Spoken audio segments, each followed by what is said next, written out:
Furanzujin Ohio. Aujourd'hui, je vous parle d'une femme dont la beauté dispute à l'élégance, la maîtresse d'un guerrier elle-même dotée d'une force de caractère incroyable, Shizuka Gozen. Gozen comme Tomoe Gozen? Oui. C'est sa sœur? Non. Sa mère?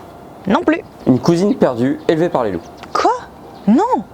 Alors certes, Tomoe Gozen, Shizuka Gozen, c'est un peu confusant, mais Gozen, c'est absolument pas un nom de famille. C'est une sorte de titre un peu informel qu'on va donner aux femmes d'importance. Soit aux femmes qui ont été combattantes, comme Tomoe, soit aux femmes qui ont eu un rôle important auprès de grands personnages et notamment de grands guerriers, comme Shizuka. Cela étant dit, avant de commencer, on va se pencher sur le statut de la danseuse et de la concubine, parce que pendant l'ère Heian, c'est-à-dire de 794 à 1185, c'est un peu flou tout ça. Pour faire simple, la concubine, c'est une prostituée. Wow, trop simple, beaucoup trop simple. Pendant toute une partie de l'histoire japonaise, les femmes des arts, les danseuses, les musiciennes, vont exercer le plus vieux métier du monde en plus de leur activité principale. Évidemment, toutes les danseuses ne s'affichent pas avec n'importe qui, et dans les métiers des arts, il y a une certaine hiérarchie entre celles qui mènent ces représentations dans les ports et celles qui officient dans les palais.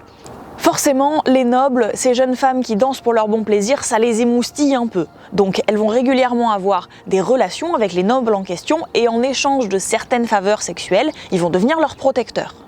Elles deviennent donc des concubines, c'est-à-dire des maîtresses, plus ou moins officielles, aux côtés de l'épouse classique du seigneur.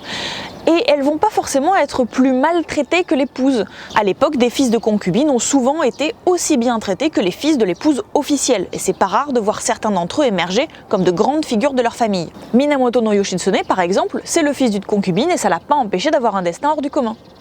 C'est un petit peu difficile à envisager aujourd'hui avec notre point de vue occidental, mais il faut bien se dire qu'à l'époque, on pouvait être une concubine d'un rang plus ou moins élevé, donc une prostituée d'un rang plus ou moins élevé, et être quand même considérée comme une femme vertueuse. Mais revenons-en à la personne qui nous intéresse, Shizuka Gozen. C'est une shirabyoshi, c'est-à-dire une danseuse. Mais attention, pas n'importe quelle danseuse. Le top du haut niveau de la danseuse. Une shirabyoshi, c'est une danseuse qui va se produire à la cour impériale, qui va se produire pour les nobles, pour les grands samouraïs, et qui va vouer sa danse aux dieux. En gros, un noble organise un événement, il invite une shirabyoshi à danser pour vénérer tel ou tel dieu. En gros, c'est une artiste de très haut rang qui se distingue de toutes celles qui peuvent se prostituer un peu facilement. Ce que tu veux me dire, c'est que c'est pas une...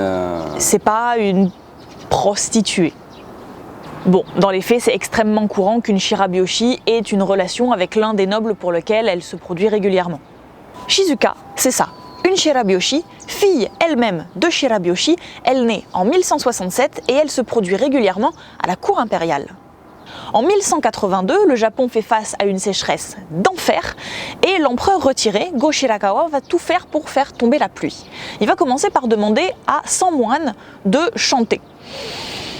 Ça marche pas. Donc il va demander à 100 danseuses de danser pour le bon plaisir des dieux. Les 99 premières se succèdent, ça marche pas non plus. Là-dessus arrive Shizuka, qui danse, qui vraisemblablement charme les dieux puisqu'elle fait tomber la pluie. Et en plus de charmer les dieux, elle va charmer Yoshitsune. Elle a à peine 15 ans et c'est l'une des danseuses les plus talentueuses et les plus célèbres de son temps. En 1185, à la fin de la guerre de Genpei, Yoshitsune rentre à Kyoto, triomphant, et il entame une relation avec Shizuka. Il a 26 ans, elle en a à peine 18 et elle tombe enceinte. Bon, Yoshitsune, c'est pas un homme très fidèle, il a tendance à courir les concubines, on lui prête 24 relations en même temps, dont une avec Shizuka. Mais Shizuka, c'est pas pareil. Il se passe un truc avec elle, c'est pas n'importe qui. Elle va commencer à prendre de l'importance quand le frère de Yoshitsune, Yoritomo, va commencer à ourdir un complot pour faire assassiner son frère. Elle va le prévenir de mouvements un peu suspects de troupes armées dans les rues, elle va lui conseiller d'envoyer un espion au sein des clans qui sont alliés à son frère dans Kyoto, bref, elle se méfie. Un soir, la villa dans laquelle vit Yoshitsune est attaquée par une soixantaine de personnes qui sont envoyées par Yoritomo. Lui, il est un peu pompette de la veille, donc il va falloir que Shizuka le secoue au milieu de la nuit pour le réveiller. Cet épisode, il est raconté par plein de récits qui mettent plus ou moins en avant le rôle de Shizuka. Le Genpei Josuiki, le Yashirobon, le Rufubon, le Hyakunijukubon, le Kamakurabon, le Nagotobon, l'Engyobon, le Janbon... Attends, quoi? Le jambon? C'est toi qui as touché mon texte? Bref, selon le Yasakabon, parce qu'il faut bien en choisir un, elle va donc le secouer au milieu de la nuit et se comporter comme son écuyer. C'est une femme d'art, une femme de cour, une danseuse, mais quand la situation l'exige, elle peut faire preuve d'audace et de pas mal d'initiatives. Donc on n'est pas sur une dynamique de princesse à sauver. Je vous rappelle quand même que Shizuka, c'est une danseuse, c'est pas une combattante comme Tomoe. Elle a à peine 18 ans et elle a une brioche dans le panier vapeur. Parce que en partant du principe que Yoshitsune, il l'a mise enceinte en arrivant, c'est-à-dire au mois de mai, là on en est au mois d'octobre, elle en est quand même à 5-6 mois de grossesse.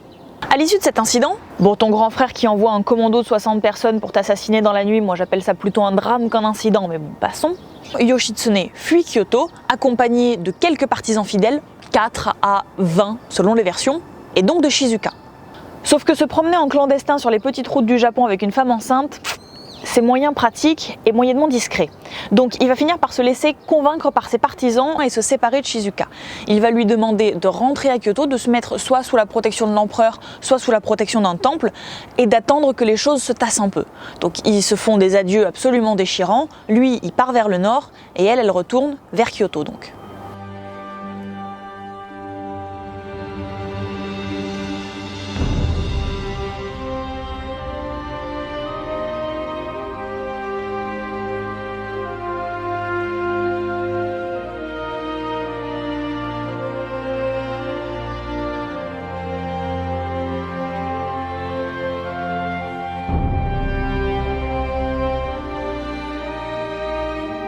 Le Miroir de l'Est, qui est une chronique qui a été compilée au XIIIe siècle, raconte qu'une dizaine de jours plus tard, elle va être arrêtée dans un temple du mont Yoshino par les hommes de Yoritomo et qu'elle va être ramenée à Kamakura, qui est la capitale du grand frère. Là, Yoritomo et Masako, qui est la femme de Yoritomo, vont lui demander de danser pour eux. Donc elle refuse, parce que bon, faut quand même pas déconner, elle va pas aller divertir les gens qui ont essayé de faire assassiner son amant.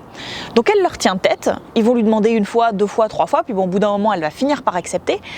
Elle danse et elle chante des poèmes à la gloire de Yoshitsune.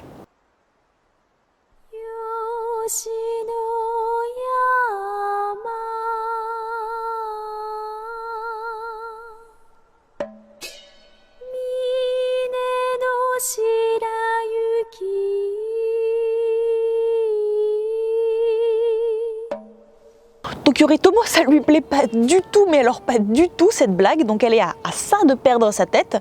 Mais Masako va plaider sa cause en disant que si elle veut être une femme fidèle, elle se doit de rester fidèle à Yoshitsune et donc de ne pas essayer de brader sa fidélité, sa loyauté contre sa vie. Yoritomo, cet argument, ça le calme un peu, mais alors vraiment un tout petit peu. Parce qu'en février-mars 1186, Shizuka, elle accouche d'un garçon.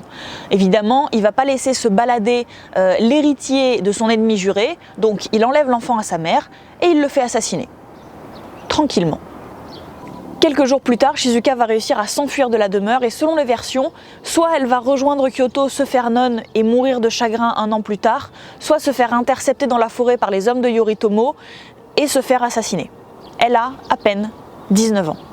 Comme pour beaucoup d'autres personnages de cette époque, l'histoire de Shizuka, elle finit terriblement mal, mais j'espère qu'en quelques minutes, je vous ai permis de développer autant d'attachement que moi pour ce personnage. En tout cas, je vous dis merci d'avoir regardé. Kyotsuke, soshite, mata ne!